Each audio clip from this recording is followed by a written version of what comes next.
Greetings, fellow music enthusiasts. Have you ever been listening to an absolute banger of a song? It slaps, it hits, it's the 10 out of 10 chef kiss, and then all of a sudden they pull the rug from you. It takes a sharp left turn, it hits you with those core memories, and you think back to that time when you didn't have to worry about anything and the world was good, but time only moves forward, and deep down you know you're only getting older and that time is never coming back. Well, in this video, I'll be showing you how you too can thrust your listeners into mild despair and longing for the past. That's right, I'll be going over how to create nostalgic chords that you can put in the outro of your next song. To make it as easy as I can for you, I made sure that all of these chord progressions are going to be in C, so you don't have to worry about any sharps or flats. That's right, we're going to be looking at 3 different chord progressions. Now, just a quick word of warning, don't use all these tips at once unless you really know what you're doing. Focus on just one big payout moment.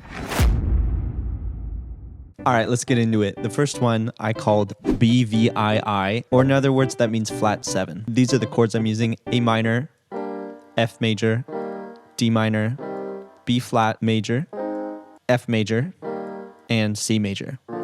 The key of C doesn't have any sharps or flats, so what is this guy doing right there? What are you doing? That's what I mean by flat 7. The root of this note doesn't start on a note in the key. It starts on the 7th note of the key and is lowered down 1 semitone. So basically that's it. That's the main point of this video. You get that nostalgic feeling by borrowing chords from different keys. I took the time to write out a musical interpretation of this chord progression with a background ARP and some piano notes. I kind of borrowed it a little from a hyperpop song. Let me know in the comments if you figure out which one it is. I'm going to play it and then I'll point out some things real quick.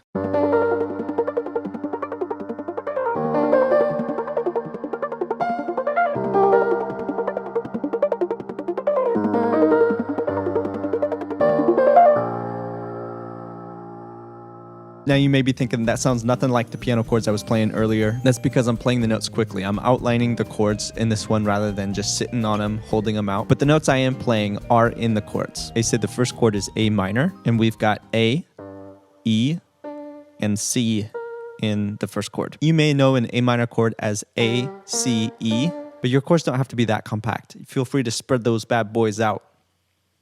At the same time, don't be outlining the chords all the time. That gets a little boring. You can add in some other melodic notes in the key, like what I'm doing up here. This is really easy if you write your melodies in the key of C, because every white note is going to be a note that works. Just about. And bam, just like that, you sound like a musical genius.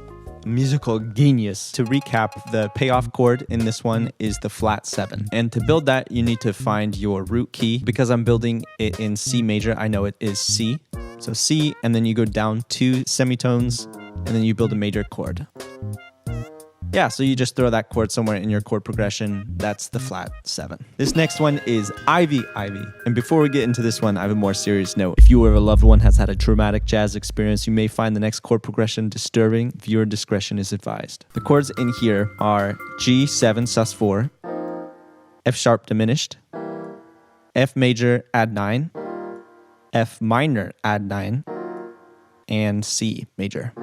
Uh-oh, looks like we got another sharp in here. Who let this guy in? Like I said in the intro, we're writing it in C major. There shouldn't be any sharps and flats in here. So what's going on? I took the 4 of the chord and turned it minor. So the ending goes 4 major, 4 minor, and then 1. That's where we get the Ivy in the title. That's Roman numerals for 4. Bet you already knew that though. Let me play a musical interpretation of this one for you.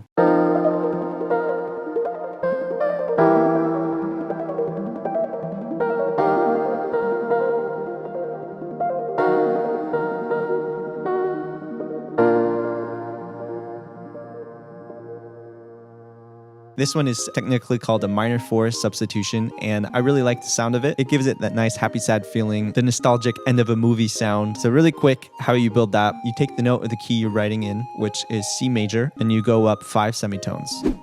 1, 2, 3, 4, 5. Or you could look at it to the 4, so 1, 2, 3, 4. Then you build a major chord, duplicate it, minor chord, and then you resolve it to a 1 major chord. Okay, this last one I call Crom Deck. I'm talking about that descending chromatic line. That's just music talk for the bottom note goes down by 1 note every single time. Here's your music degree. In this one, I'm starting on A minor. I didn't break down the chords for this one because it's the movement that's more important, not the structure of the chords. If you look at the top 2 notes, it's the same, and then the bottom notes just go down 1 by 1. It's not rocket science. You don't need a music degree for this one, so I'll take that back. Thank you. I'll play my musical interpretation of this one as well.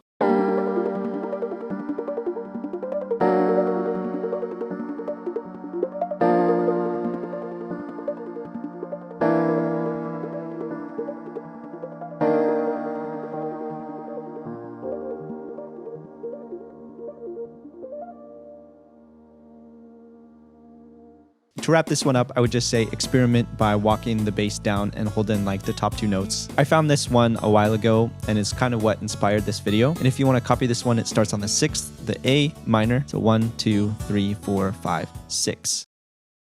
So whether you're working on an outro for your song or you're just looking for inspiration for more interesting chord progressions, I hope that this video was helpful. I've been making music for a while, and I know that one of the biggest problems that music producers will have after watching a video like this is they'll have a good chord progression. They know what chords they want to use, but they don't know how to turn that into a song. I think one way to help is to listen to other people, draw inspiration from their ideas, watch their process. So if you're looking for some inspiration, some musical spark for your next beat, make sure you watch this video next, where I start with some guitar chords and then I turn it into a full musical idea.